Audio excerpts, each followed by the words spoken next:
a letter to Admiral Rogers and to Director Comey. Have you had a chance to look at this letter? I think that you've actually... Yes, sir. I, in fact, have given you a reply on the 17th. Just real quickly, because I don't want to take up any more time, can you give us a sense of how many unmasked U.S. persons' identities were disseminated by the NSA from June 2016 to June 2017? No, sir. As I have indicated, we're in the process of compiling that information. I will provide it to the committee, but until that work is done, I am not going to comment. Can you tell us whether any of those disseminations broadly involved U.S. people relating to presidential candidates Donald J. Trump or Hillary Clinton and their associates in 2016? I won't answer until I complete the research, sir. Assuming that the NSA disseminated unmasked U.S. persons' information relating to the Trump or Clinton campaigns, would that have been a reason for such unmasking?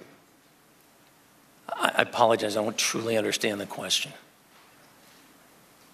Let me just move on to the next one. Right. Along those lines, if the NSA had wanted to disseminate unmasked U.S. persons' information related to either the presidential campaign, who in the NSA would have approved such disseminations? Again, it would have been one of the 20, and I provided that in my initial response to the committee. I've outlined the procedures. I've outlined the specific 20 individuals. Thank you, Admiral. I appreciate your answers. I look forward to working with you on the subcommittee moving forward. And Mr. Chairman, I yield back. Gentleman yields back. Mr. Gowdy is recognized. Thank you, Mr. Chairman. Director Comey, we will begin this line of questioning, then we'll finish it the next round. FISA and other similar related counterterrorism programs have been described even this morning as vital, critical, and indispensable to our national security. And many of us on both sides of the aisle believe FISA and similar counterterrorism programs prevent terrorist attacks and save American lives. But FISA and other surveillance programs are intentionally designed to preserve the privacy of U.S. citizens. They are intentionally designed to ensure the information is collected and used only for legitimate national security and criminal investigative purposes. There are statutory safeguards. There are warrants based on probable cause. There is a FISA court that is involved. There are audits on the back end, and we think so highly of this material. It is a felony punishable by up to 10 years in federal prison to unlawfully disseminate it. All of this was done to make sure this information gathered remains protected as it relates to U.S. citizens. The way I view it, Director Comey, the American people have an agreement with their government. We are going to give you the tools to keep us safe, even if it infringes on our privacy some. We're going to give you the tools.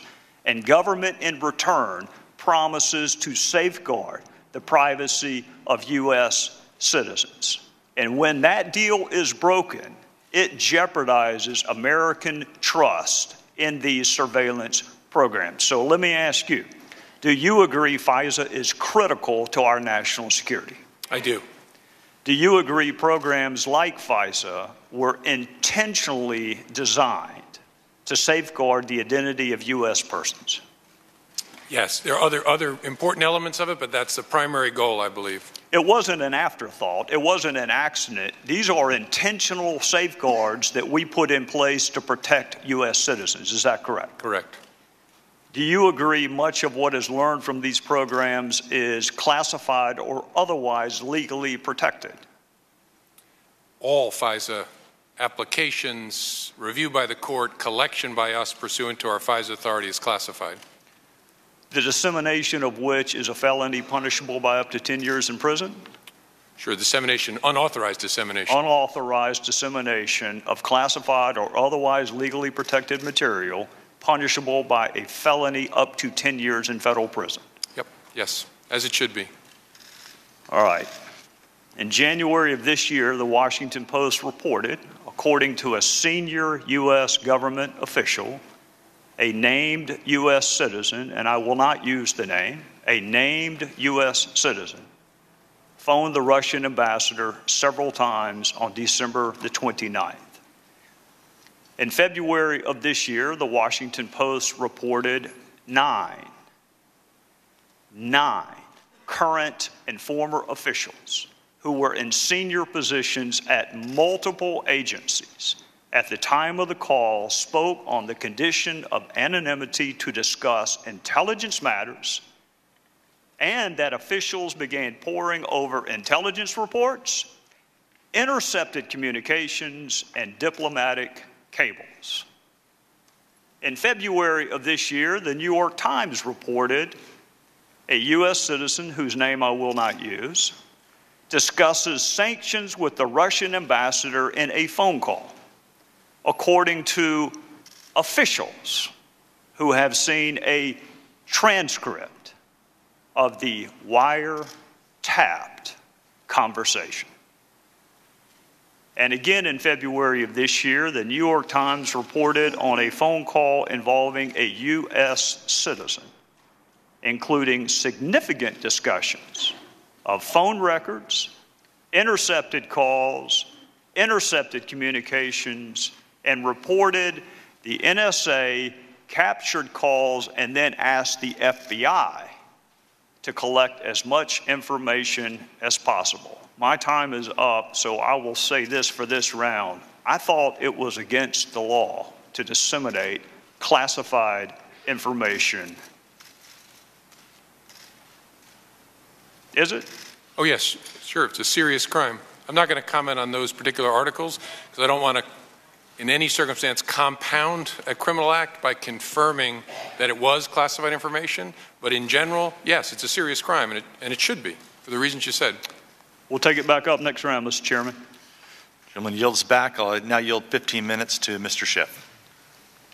Director Comey, I want to begin by attempting to put to rest several claims made by the President about his predecessor, namely that President Obama wiretapped his phones. So that we can be precise, I want to refer you to exactly what the President said and ask you whether there is any truth to it. First, the President claimed, quote, "Terrible. Just found out that Obama had my wires tapped in Trump Tower just before the victory.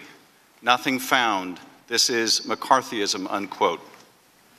Director Comey, was the President's statement that Obama had his wires tapped in Trump Tower a true statement?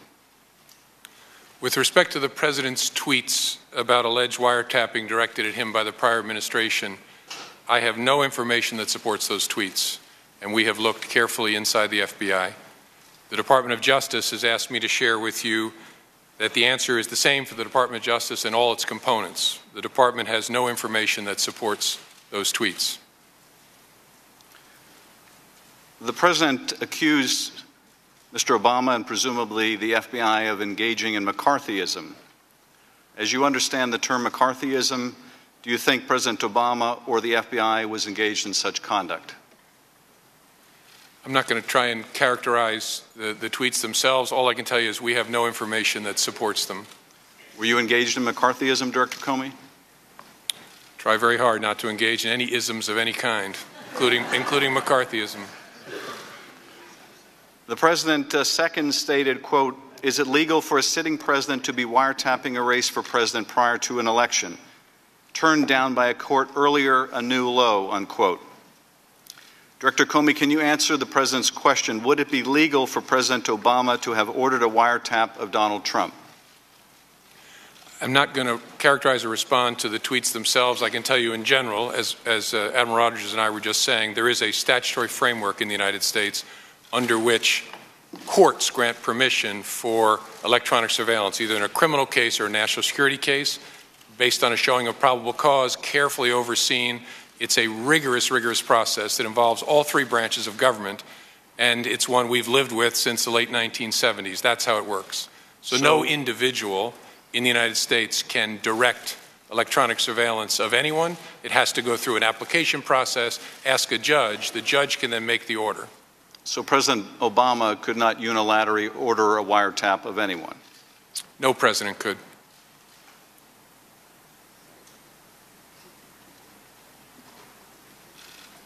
Mr. Trump also asserted in that tweet that that the application or the president's order was turned down by a court. Was there any request made by the FBI or Justice Department to wiretap Donald Trump turned down by a court? That's one of those subjects I can't comment on one way or another. Please don't interpret that in any way other than I just can't talk about anything that relates to the FISA process in an open setting. Third, the president stated, "I'd bet a good lawyer could make a great case out of the fact that President Obama was tapping my phones in October just prior to the election." Director Comey, you're a good lawyer. Can you make out a great case that President Obama wiretapped Mr. Trump's phones just prior to the election, in light of the fact you have said there's no evidence of that? All I can say is what I said before, that we don't have any information that supports those tweets. Well, in my view, then, you would not be a great but a very unethical lawyer to make out such a case. And finally, the president made the following accusation: "How low has President Obama gone to tap my phones during the very sacred election process? This is Nixon, Watergate, bad or sick guy." Director Comey, the president has compared Mr. Obama to Nixon and purported wiretap of Trump phones as another Watergate. What was the gravamen of the offense by Nixon and his operatives during Watergate? A lot of people who may be watching may be too young to understand what Watergate was about. What was the gravamen of that offense? Well, as I recall it, and I was a kid, but have studied it quite a bit in school, the gravamen of it was an abuse of power, including break-ins, unlawful wiretaps, obstruction of justice, sort of the cycle of criminal conduct. And it was a break-in of the Democratic headquarters by operatives of the president, was it not? That's my understanding. Is that's how it began. The And it investigation also began. involved a cover-up by the president. Yes, as I said. Now here I think you've said there's been no evidence of an illegal wiretap by President Obama. Is that right? I've said the FBI and the Department of Justice have no information to support those tweets. But there is evidence, is there not, of a break-in of the Democratic headquarters by a foreign power using cyber means. Yes, there was. As the intelligence community report, the unclassed report said in January, the Russian intelligence services hacked into a number of enterprises in the United States, including the Democratic National Committee. And there was an effort by the Russians to cover up their break-in of the Democratic Party headquarters by using cutouts like WikiLeaks to publish the stolen material. Isn't that right? Certainly to cover up that they were the ones releasing it. Director Rogers, in an effort to explain why there was no evidence supporting the president's claim that Obama had wiretapped him, the president and his spokesman, Sean Spicer, have suggested that British intelligence, through its NSA or GCHQ, wiretapped Mr. Trump on President Obama's behalf.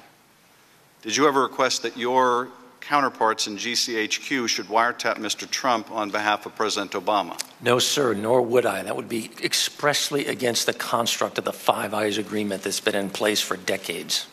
And the Five Eyes are some of our closest intelligence partners, and Britain is one of them. Yes, sir. Have you seen any evidence that anyone else in the Obama administration made such a request? No, sir, and again, my view is the same as Director Comey. I've seen nothing on the NSA side that we engaged in any such activity, nor that anyone ever asked us to engage in such activity. And if you were to ask the British to spy on America, that would be a violation of U.S. law, would it not? Yes, sir. Our relationship with British intelligence is one of the closest we have with any foreign services.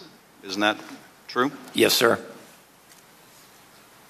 Now, our British allies have called the president's suggestion that they wiretapped him for Obama nonsense and utterly ridiculous. Would you agree? Yes, sir. Does it do damage to our relationship with one of our closest intelligence partners for the president to make a baseless claim that the British participated in a conspiracy against him? I think it clearly frustrates a key ally of ours. Certainly wouldn't endear the British intelligence services to continue working with us, would it?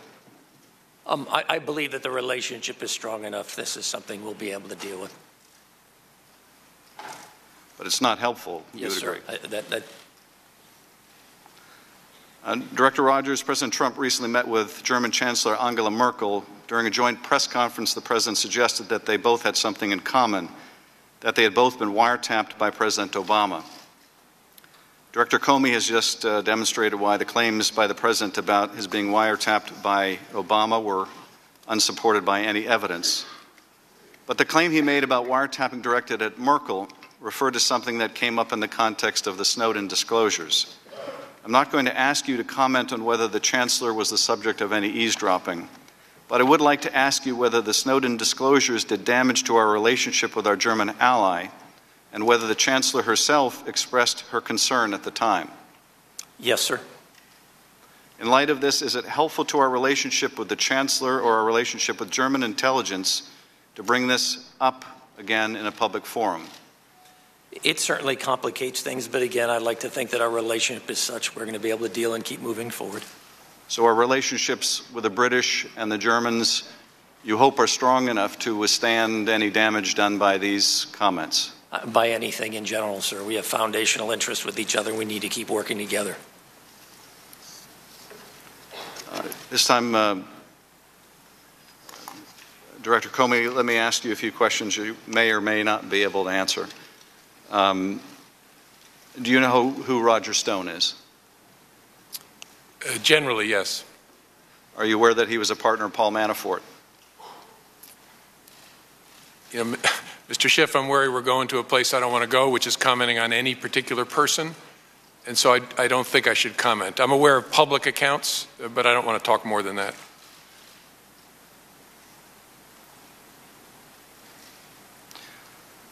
Are you aware that he has publicly acknowledged having directly communicated with Guccifer II, someone that the intelligence community has assessed was a persona of Russian intelligence? I've read media accounts to that effect. I don't want to hurt anybody's feeling in the media. I don't know whether that's accurate or not.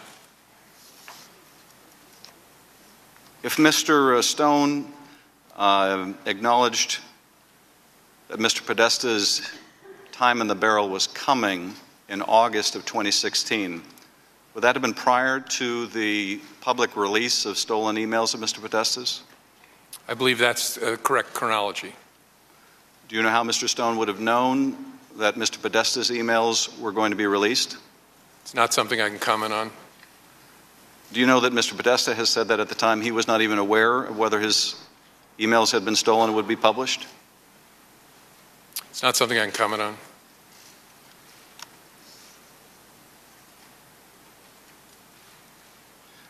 At this point, Mr. Chairman, I'm going to yield to Mr. Himes. Thank you to the ranking member, and gentlemen, thank you for being with us today. Let me, when I get my own time, I'll have some follow-up questions, but let me start with a point that the chairman brought out, I think, very specifically, which is that there's no evidence that votes were technically changed in any of the jurisdictions that he named. Admiral Rogers, thanks for confirming that. But am I correct that when we say Russian hacking, what we are referring to is the fact that the intelligence community believes that the Russians penetrated the networks of the DNC, of John Podesta and other individuals, stole information, and then disseminated that information? Is that a fair characterization of the conclusions of the intelligence community? Yes, sir. And did the intelligence community ever do an analysis as to whether the dissemination of that adverse information in a closely fought election had any effect on the American electorate? No, sir. The U.S. intelligence community does not do assessments of course US not. policy or US opinion. That's not your job. Yes, sir. In fact, as those of us who go through campaigns know, that's actually something we probably have a little bit more understanding of. Let me just ask this question then. Was there any equivalent dissemination of adverse information stolen from the RNC or individuals associated with the Trump campaign? No. Thank you. Director Comey, in the remaining minutes here, I appreciate your frankness on the topic of an ongoing investigation and appreciate your inability to go too much further than you went. But I do want to ask you a question to try to clear up some confusion. This committee, of course, is engaged in an investigation about links, as you said, between the Trump campaign and the Russians, should there be any. possible collusion. We've had a number of statements very early in the investigation that there was no evidence of collusion. This is still very early in our investigation. Is it fair to say that you're still relatively early in your investigation? It's hard to say because I don't know how much longer it will take, but we've been doing this. This investigation began in late July, so for a counterintelligence investigation, that's a fairly short period of time. So you use the word coordination, which to me suggests that you are in fact investigating whether there was coordination between U.S. persons and the Russians. Is it fair for me to assume that we shouldn't simply dismiss the possibility that there was coordination or collusion between the Russian efforts and U.S. persons as an investigatory body? All I can tell you is what we're investigating, which includes whether there was any coordination between people associated with the Trump campaign and the Russians. Okay, thank you. I'll yield the remaining time to the ranking member. I will yield the remaining time in this period to Representative Sewell. Thank you. So with respect to the coordination, Director Comey, I just wanted to continue this line of questioning. Can you say with any specificity what kind of coordination or contacts you're looking at in your investigation generally when confronted with something like this? I can't. Can you discuss whether or not there was any knowledge by any Trump-related person and the Russians? I can't. So with respect to any investigation, ongoing investigation, whether the specificity of the person, U.S. person or otherwise, you can't comment on any of that? Correct. Okay. Can you characterize what the nature of your investigation generally, when you do an investigation of this sort, can you talk a little bit about the process generally? Not a whole lot.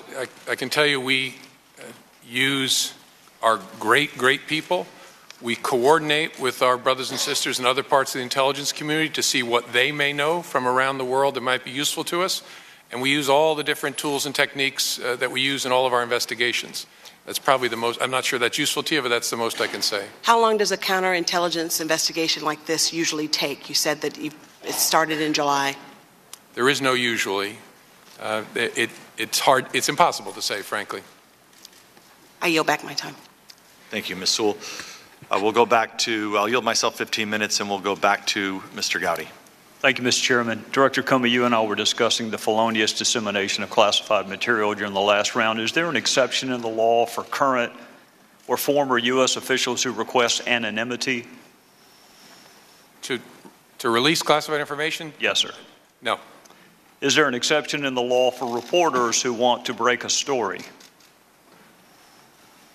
Well, that's a harder question as to whether a reporter incurs criminal liability by publishing classified information, and one probably beyond my ken. I'm not as good a lawyer as Mr. Schiff said I used to be. Well, I don't know about that, but the statute does use the word publish, doesn't it? It does, but that's a question I know the Department of Justice has struggled with through administration after administration. I know the department struggled with it, the Fourth Circuit struggled with it, lots of people have struggled with it, but you're not aware of an exception in the current dissemination of classified information statute that carves out an exception for reporters. No, I'm not aware of anything carved out in the statute. I don't think a reporter has been prosecuted, certainly in my lifetime, though. Well, there have been a lot of statutes at bar in this investigation for which no one's ever been prosecuted or convicted, and that does not keep people from discussing those statutes, namely the Logan Act. In theory, how would reporters know a U.S. citizen made a telephone call to an agent of foreign power? How would they know legally? Yes. If it was declassified and then discussed in a judicial proceeding or a congressional hearing, something like that. And assume none of those facts are at play, how would they know? Someone told them who shouldn't have told them. How would a reporter know about the existence of intercepted phone calls?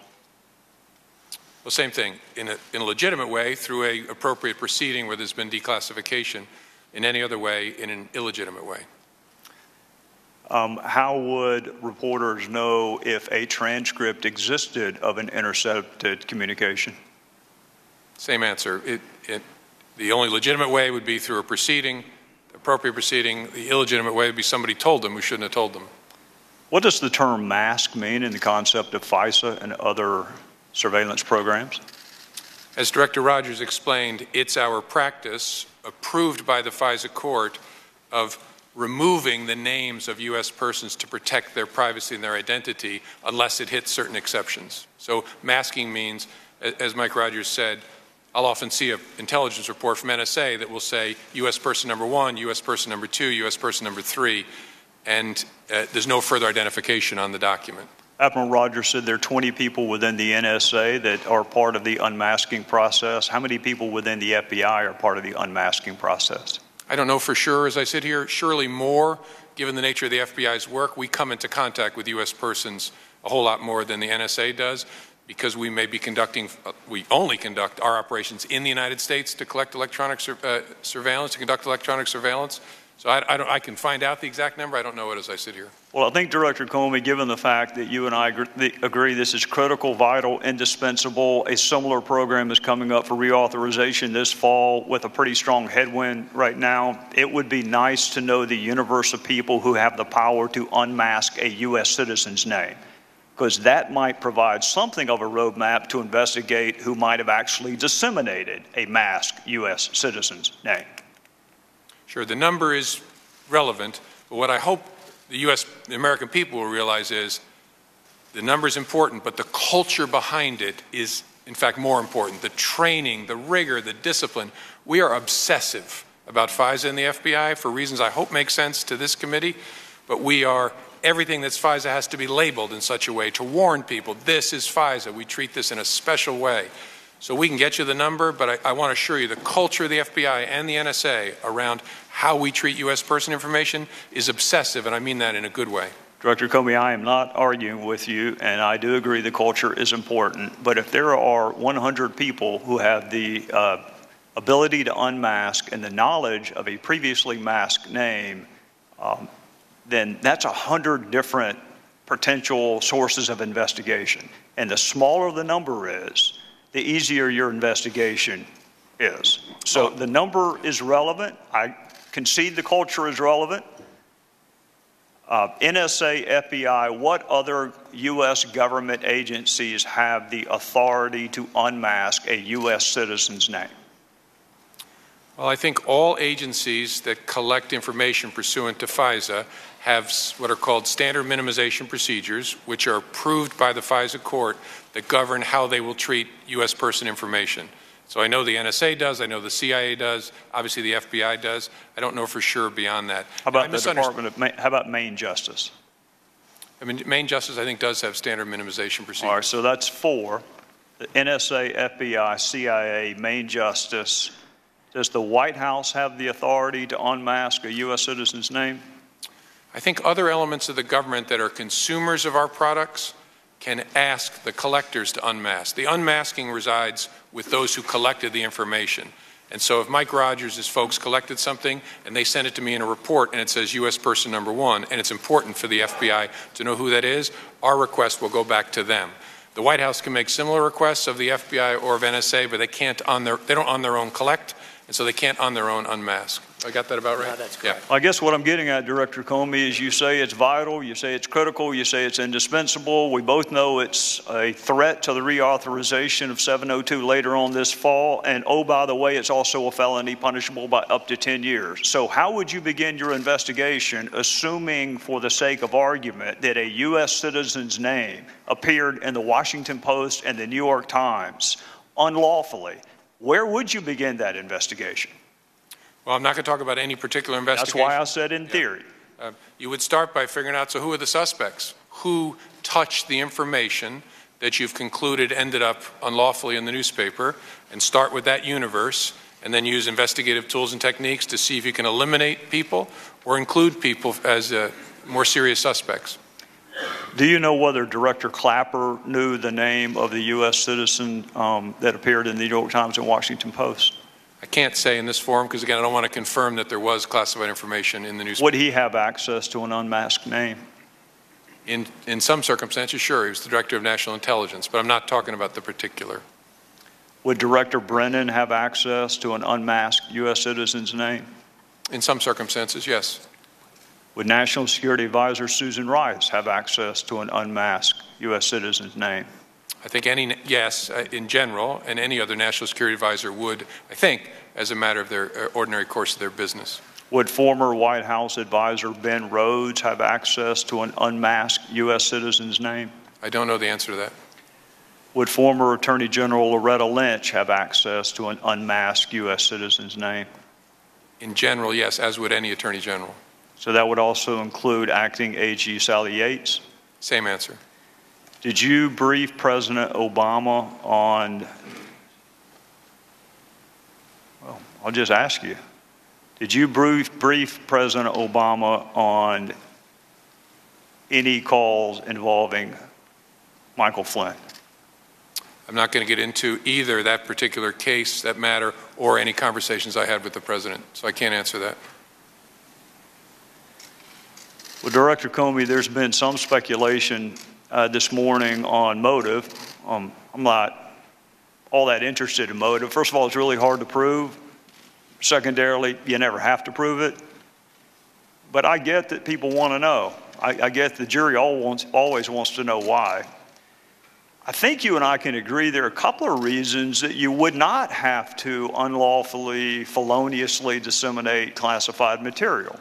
It certainly wasn't done to help an ongoing criminal investigation because you already had the information, didn't you? Again, I can't answer in the context of this particular matter. How about in theory? Is there something a reporter would have access to that the head of the FBI would not? It's hard for me to answer. I would hope not when it relates to the FBI. I would hope not too, since it's part of our surveillance programs. I would hope that you had access to everything as the head of the world's premier law enforcement agency. I would hope that you had it all. So if you had it all, the motive couldn't have been to help you because you already had it. And Admiral Rogers, the motive couldn't have been to help you because you already had it. So in the universe of possible motives for the felonious dissemination of classified material, we could rule out wanting to help the intelligence communities and the law enforcement communities. Those are two motives that are gone now. That leaves some more nefarious motives. Is the investigation into the leak of classified information, has it begun yet? I can't say because I don't want to confirm that that was classified information.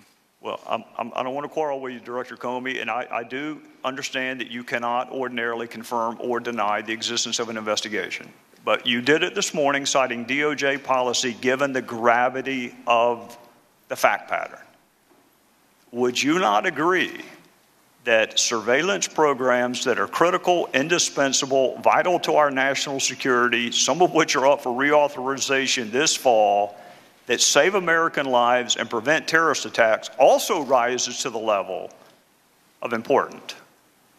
I think those programs are vital, and leaks of information collected pursuant to court order under those programs are terrible, and as I said in my opening statement, should be taken very, very seriously. What I don't ever want to do is compound what bad people have done and confirm something that's in the newspaper, because sometimes newspaper gets it right.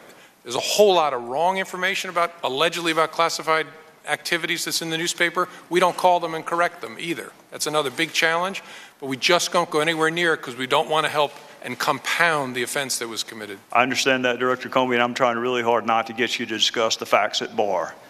But some of the words that appeared in this public reporting include the word transcript, which has a very unique use in the matters that you and I are discussing this morning. That is a very unique use of that word. Wiretap has a very specific meaning. The name of a U.S. citizen that was supposed to statutorily be protected is no longer protected. So some of this reporting, let's assume 90% of it is inaccurate. That other 10% is still really, really important. And to the extent that you can rely on the dates in either the Washington Post or the New York Times, we are talking about February of this year is when the reporting first took place. So we're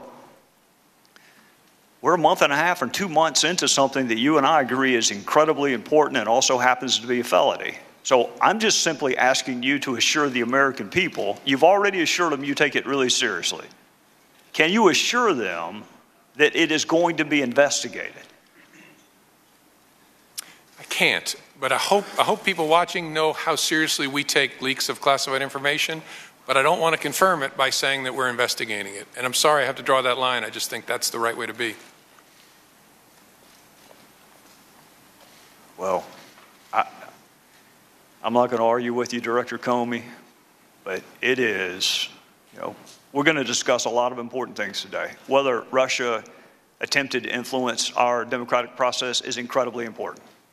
Whether they sought to influence it is a separate analysis, incredibly important. The motive behind that interference and influence, incredibly important. Our U.S. response, incredibly important. Some of that may rise to the level of a crime. Some of it does not rise to the level of a crime. One thing you and I agree on is the felonious dissemination of classified material most definitely is a crime. So I would ask you, and I understand some of the procedures that you are up against, I would humbly ask you to seek authority from whomever you need to seek authority from.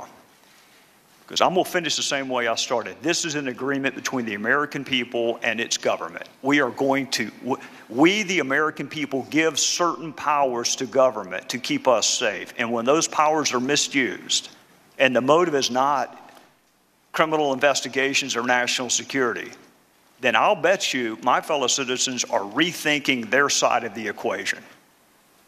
Because that U.S. citizen could be them next time. It could be you.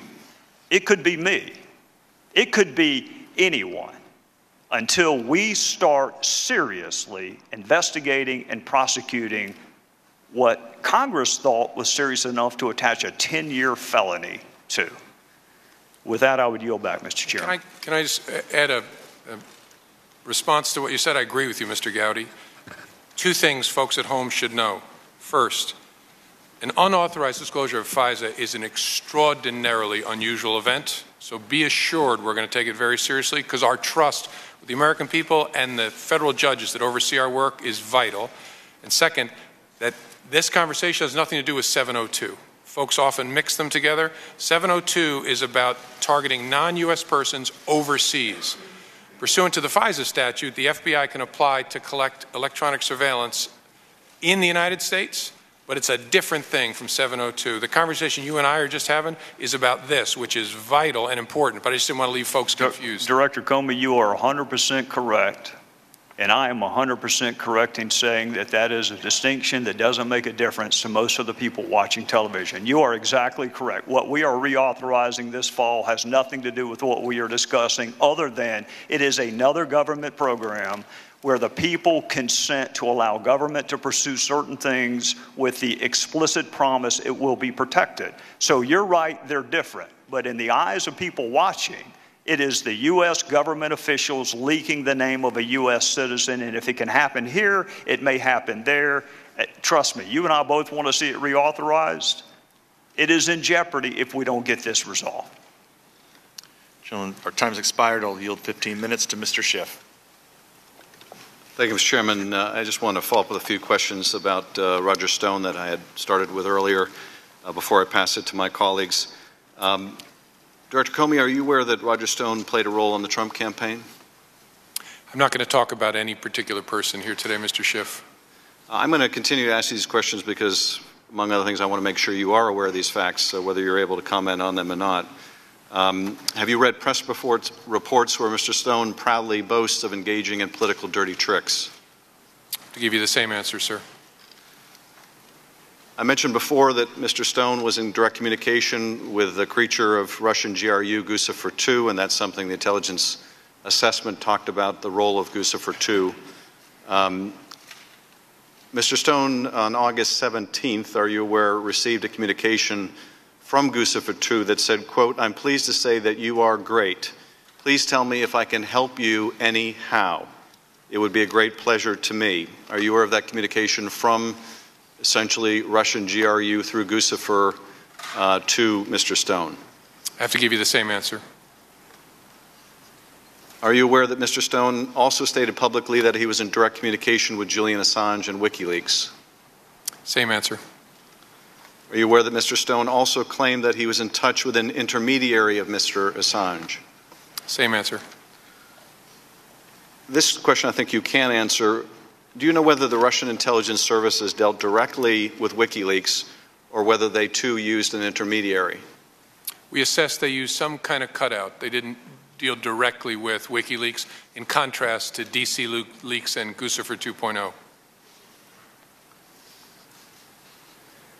In early October, are you aware that Mr. Stone tweeted, "I have total confidence that my hero Julian Assange will educate the American people soon"? Are you aware of that tweet? I'm back to my original same answer. And are you aware that it was only days later that WikiLeaks released the Podesta emails? Same answer. I'm going to yield now to Mr. Himes. Thank you, Mr. Schiff. I note that we're going through the 90-minute mark in this hearing, so let me step back a second and just review the topics, because there's a lot on the table. I think my friends on the Republican side will get no argument from this side on the importance of investigating, prosecuting leaks. Leaks are a threat to our national security, whether they're perpetrated by Edward Snowden, whether they're perpetrated by people outside the White House, or perhaps, as we have seen in the last 60 days, maybe the White House. But, Mr. Comey, if I can use your phrase, intense public interest, there is intense public interest in the fact that our new president will attack anyone and everyone. He will attack the cast of Hamilton. He will attack Chuck Schumer. He will attack our allies, Mexico, Australia, Germany. He will attack the intelligence community which you lead, associating you with McCarthyism and with Nazism. But there's one person and one country which is immune, which is inoculated from any form of presidential attack, no matter what the behavior. No matter if there's a violation of the INF nuclear treaty, no matter if Vladimir Putin kills political opponents, the new president defends, obfuscates, does not attack.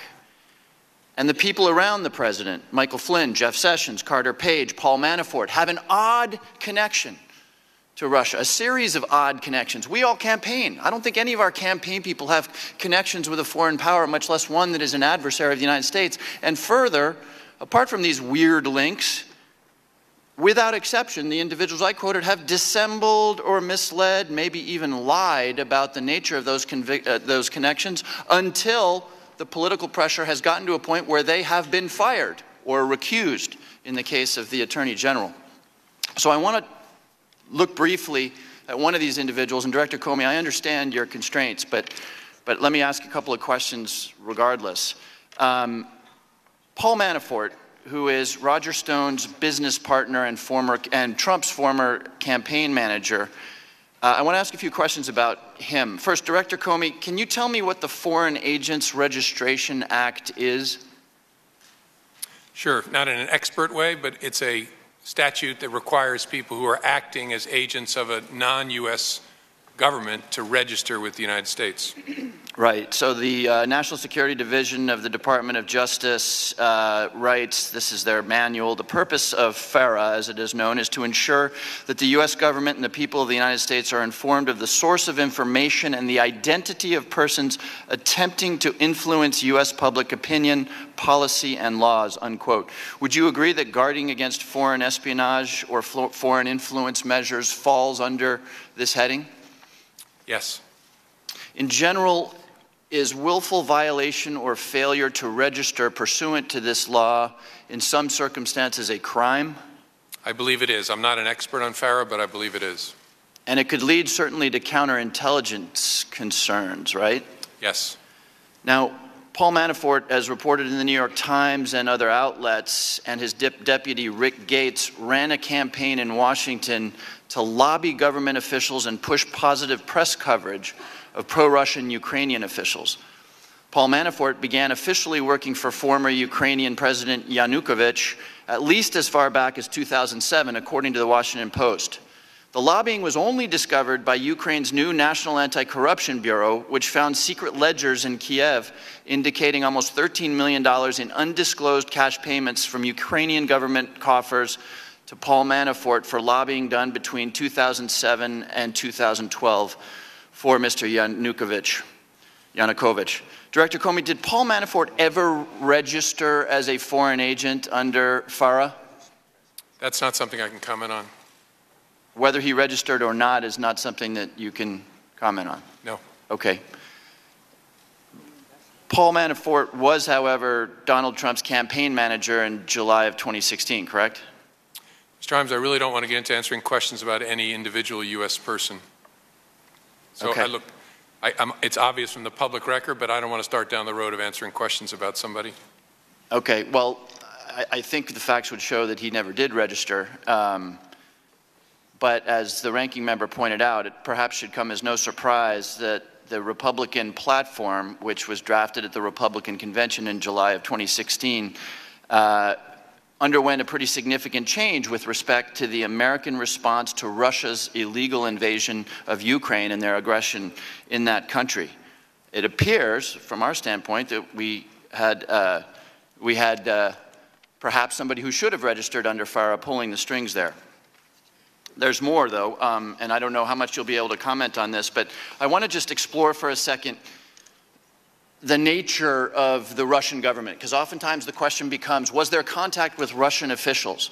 And I want to read you a brief quote from a book on Putin's government. This is by Professor Karen Dawisha, who wrote, "Instead of seeing Russian politics as an inchoate democratic system being pulled down by history, accidental autocrats, popular inertia, bureaucratic incompetence, or poor Western advice, I conclude that from the beginning, Putin and his circle sought to create an authoritarian regime ruled by a close-knit cabal who used democracy for decoration rather than direction."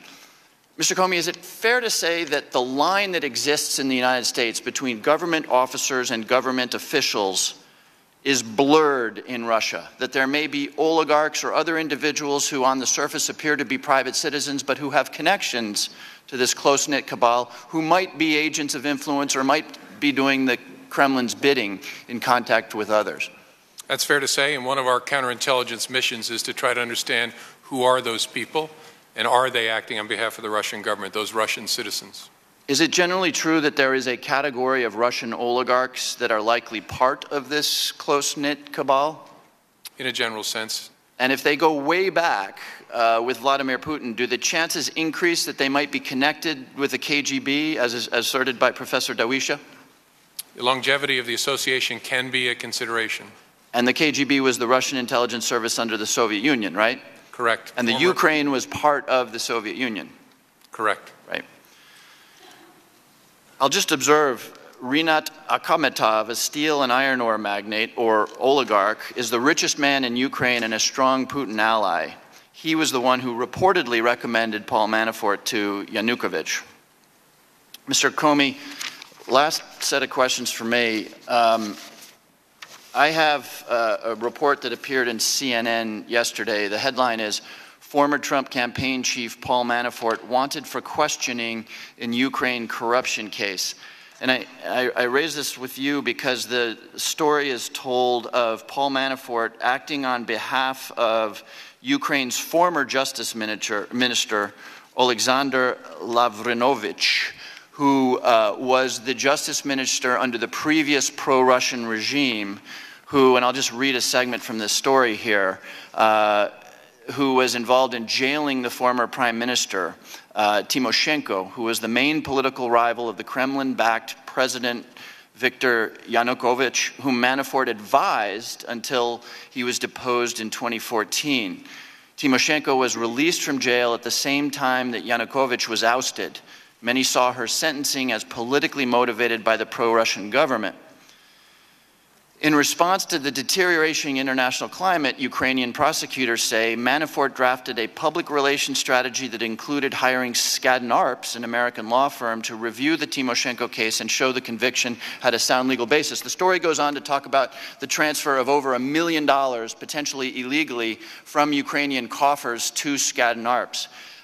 And the reason I bring all this up with you is because the story also says, and it appears to have been confirmed by the Department of Justice, that the current Ukraine regime, hardly a friend of the Russians and very much targeted by the Russians, has made 7 requests to the United States government for assistance under the MLA treaty in securing the assistance of Paul Manafort as part of this anti-corruption case. And in fact, the story says that you were presented personally with a letter asking for that assistance. So my question, Director Comey, is that all true? Have you been asked to provide assistance to the current Ukrainian government with respect to Paul Manafort, and how do you intend to respond to that request?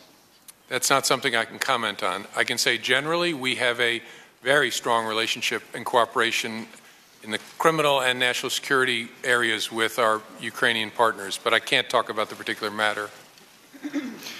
The story says that the DOJ confirmed that there have been requests for assistance on this matter. You can't go as far as confirming that, in fact, there have been these requests made? If they've done that, I would need them to do it again. I can't comment on it. Okay. Well, I appreciate that. And with that, I will yield back the remainder of my time to the ranking member. And I yield to Terry Sewell. Thank you, Mr. Ranking Member. My questions this morning really revolve around the resignation of the former National Security Advisor, Michael Flynn.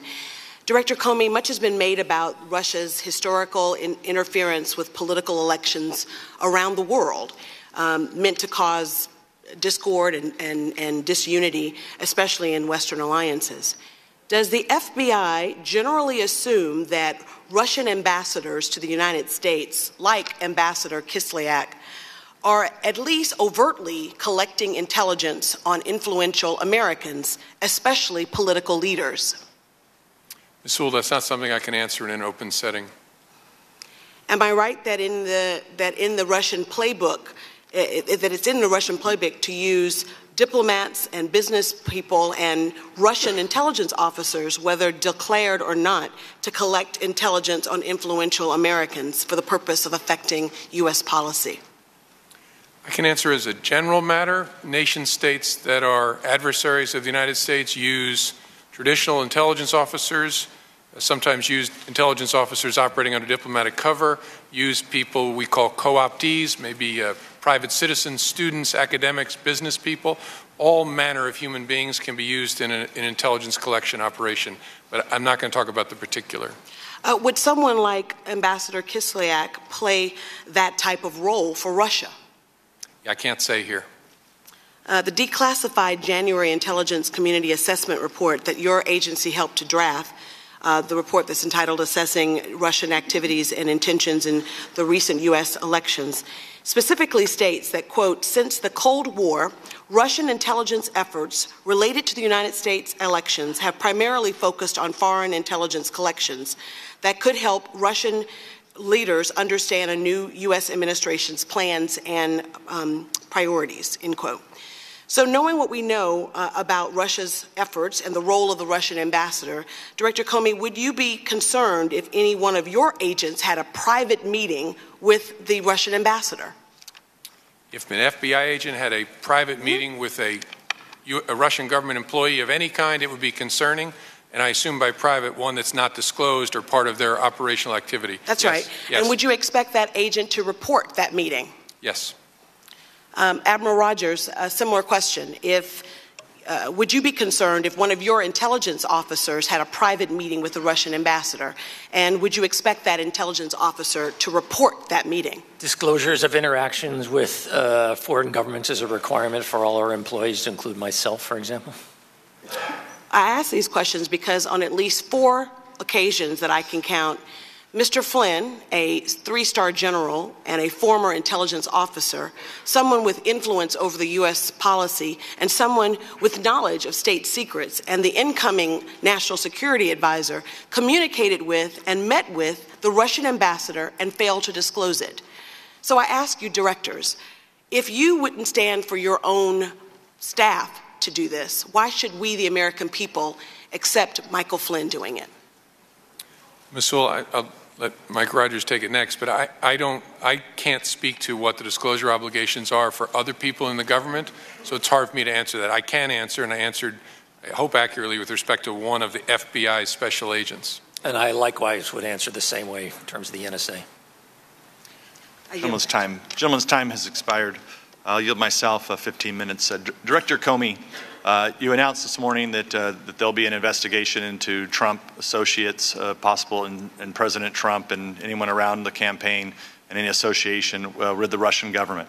If this committee, or anyone else for that matter, someone from the public, comes with information to you about the Hillary Clinton campaign, or their associates, or someone from the Clinton Foundation, will you add that to your investigation?